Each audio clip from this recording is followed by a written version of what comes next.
രാജാക്കാട് ഗ്രാമപഞ്ചായത്ത് മുൻ ഭരണസമിതിക്കെതിരെ വരുന്ന അഴിമതി ആരോപണം അടിസ്ഥാനരഹിതമെന്ന് CPM രാജാക്കാട് ഏരിയ നേതൃത്വം. ആരോപണം സംബന്ധിച്ച ഏത് അന്വേഷണത്തെയും സ്വാഗതം ചെയ്യുന്നുവെന്നും CPM നേതാക്കൾ വാർത്താസമ്മേളനത്തിൽ അറിയിച്ചു.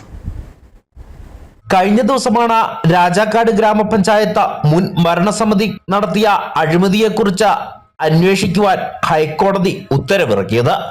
ഹിന്ദു ഐക്യവേദി സമർപ്പിച്ച ഹർജിയിലായിരുന്നു കോടതി വിധി. CPM ഭരിച്ചിരുന്ന രാജാക്കാട് ഗ്രാമപഞ്ചായത്തിൽ പഞ്ചായത്ത് വാഹനത്തിന്റെ ഉപയോഗം സംബന്ധിച്ചും പഴയ പഞ്ചായത്ത് കെട്ടിടം പൊളിച്ചപ്പോൾ ലഭിച്ച സാധന സാമഗ്രികൾ വിറ്റഴിച്ചതും വീടുകൾക്കും മറ്റ് സ്ഥാപനങ്ങൾക്കും നമ്പർ നൽകിയതും സംബന്ധിച്ചായിരുന്നു ഹർജിക്കാരന്റെ ആരോപണം.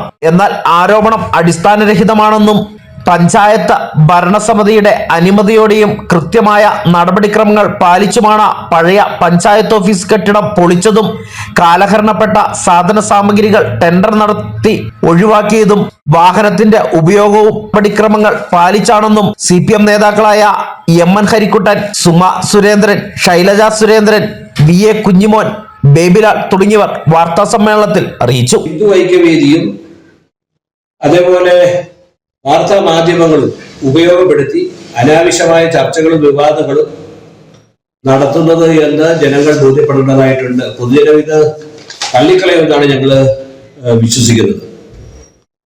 പദ്ധതി നടത്തുന്നതുമായി ബന്ധപ്പെട്ട എല്ലാ തീരുമാനങ്ങളും ഏത് വിഷയമുണ്ടെങ്കിലും അതെല്ലാം കമ്മിറ്റി ചർച്ച ചെയ്ത് ആ നിലയിലേക്കുള്ള തീരുമാനങ്ങളാണ് എടുത്തിട്ടുള്ളത്. കഴിഞ്ഞ 5 വർഷത്തെ ഭരണത്തിന്റെ കാലഘട്ടത്തിൽ UDF എന്നോ LDF എന്നോ നോക്കാതെ എല്ലാവരും ഒറ്റ മനസ്സോടെ ഒരു വിയോജനക്കുറിപ്പ് പോലും പഞ്ചായത്തിന്റെ മിനിറ്റ്സിൽ രേഖപ്പെടുത്താതെ തെറ്റായ ആരോപണങ്ങൾ ഉന്നയിച്ചാണ് ഹിന്ദു ഐക്യവേദി നേതാവ് ഹൈക്കോടതിയിൽ ഹർജി നൽകിയതെന്നും CPM ആരോപിച്ചു. നിയമസഭാ തെരഞ്ഞെടുപ്പ് അടുത്ത സാഹചര്യത്തിൽ ഇടതുപക്ഷത്തെ ദുർബലപ്പെടുത്താൻ വേണ്ടിയാണ് രാജാക്കാട് പഞ്ചായത്തിന് പുറത്തുള്ള നേതാവ് പരാതിയുമായി രംഗത്തെത്തിയതെന്നും നേതാക്കൾ ആരോപിക്കുന്നു. എന്നാൽ ഇടതുപക്ഷത്തിന്റെ വിജയത്തെ ഇതൊന്നും ബാധിക്കില്ലെന്നും കഴിഞ്ഞ തവണ ലഭിച്ചതിനേക്കാൾ കൂടുതൽ വോട്ടുകളുടെ ഭൂരിപക്ഷത്തിൽ ഇടതു സ്ഥാനാർത്ഥി ഉടുമ്പൻചോലയിൽ വിജയിക്കുമെന്നും നേതാക്കൾ അറിയിച്ചു. ന്യൂസ് ബ്യൂറോ, രാജകുമാരി.